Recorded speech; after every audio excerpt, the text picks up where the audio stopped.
Well, hello everybody at Graham's Storytime.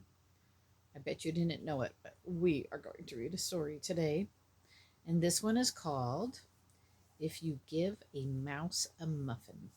But first, I want to welcome a couple of our new full time listeners. They are Minori and Lucy. And both of them have said they want more stories. So I am going to read more. But I'll tell you a little secret, Minori and Lucy. If you want to, you can listen to the same story over and over and over again. Did you know that? That's the fun thing about a book. A book is something you can read many, many, many times and not just one time.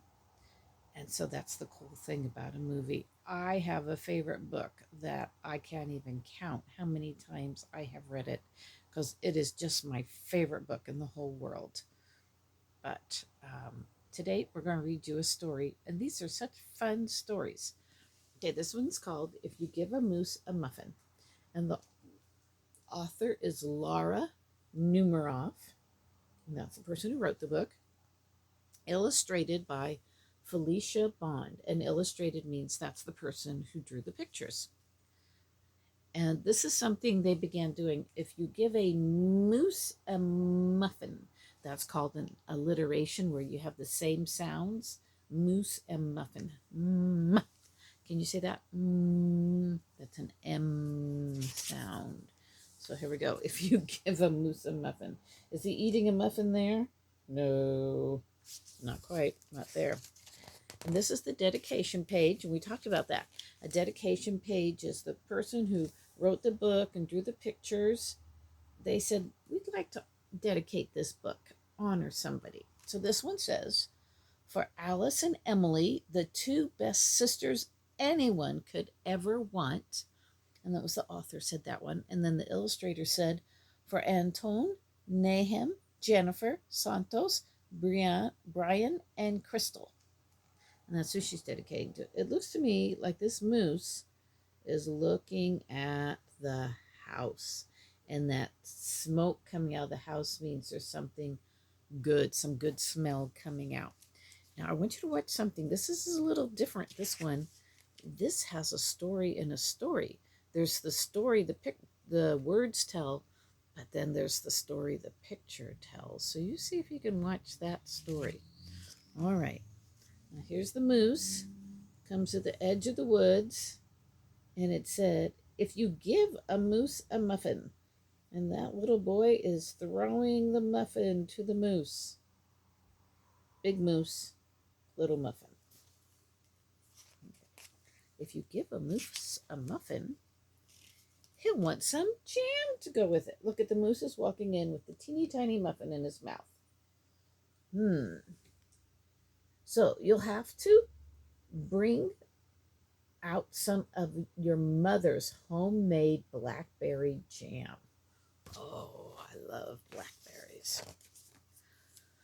When he's finished eating the muffin, he'll want another, and another, and another. When they're all gone, he'll ask you to make some more. That's a big moose for such tiny muffins. You'll have to go to the store to get some more muffin mix. He'll want to go with you. When he opens the door and feels how chilly it is, he'll want to borrow a sweater. Would a moose fit in one of your sweaters? A moose is very big, bigger than a horse. See, oh, look at that. He says when he puts the sweater on, he'll notice one of the buttons is loose, and he'll ask for a needle and a thread. He's going to sew the button on. He'll start sewing the button. Will remind him of his puppets his grandmother used to make. Oops, see what happened when he's sitting down. He knocked over the vase of water, and the little boy notices. So he'll ask for some old socks. Look at the table there. We've got pins, we've got needle and thread, and we have a knocked over vase. He'll make sock puppets. And when they're done, he'll want to put on a puppet show. He'll need some cardboard and paints. He's got that little kid running around, huh? And he'll ask you to help him make the scenery. Actually, I don't know if that is a boy or a girl. It could be a boy and it could be a girl. We all could look like that at that young age, huh? When the scenery is finished, he'll get behind the couch. See, he's hiding behind the couch, but his antlers will stick out. So he'll ask for something to cover them up.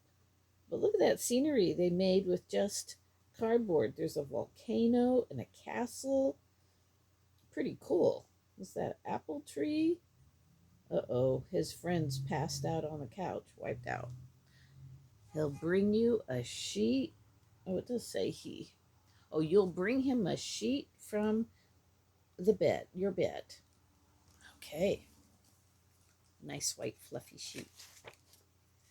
He'll see this sheet and remember he wants to be a ghost for Halloween. So he'll try it on and shout. Shout. What did he shout? He shouts, boo. Oh, that's what he shouts, boo.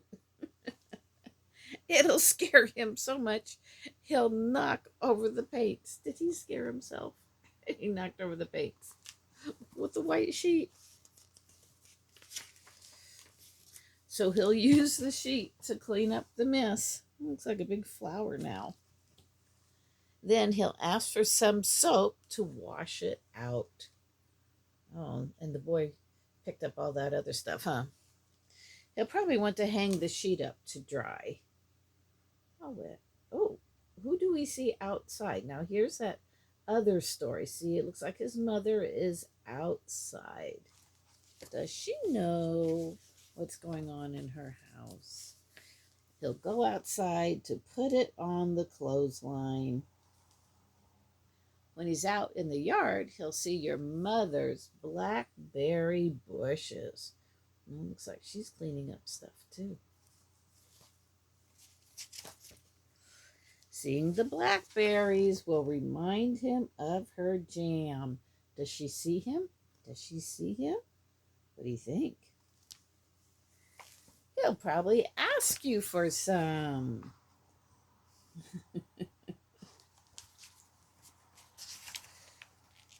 And chances are, look, he's got everything and he's running.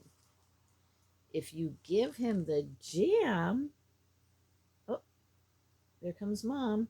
Can you see what's going on? Can she see what's going on? He'll want a muffin to go with it. And what are they hiding behind? The couch. What happened last time he tried to hide behind the couch? His antlers stuck out. And who are they hiding from? Mom. Probably because of the big mess. This is such a cute book. If you give a moose a muffin, do you ever cook muffins at home? I used to make muffins with my kids, and we do 4 times the recipe and eat as many as we wanted and put the rest in the freezer so we still had muffins, and it was a lot of fun.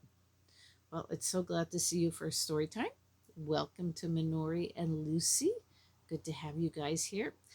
And click on the like below and then just tell me if you want more stories. I'm happy to read you more stories, especially with my fairy behind me. Okay, I love you. Bye-bye.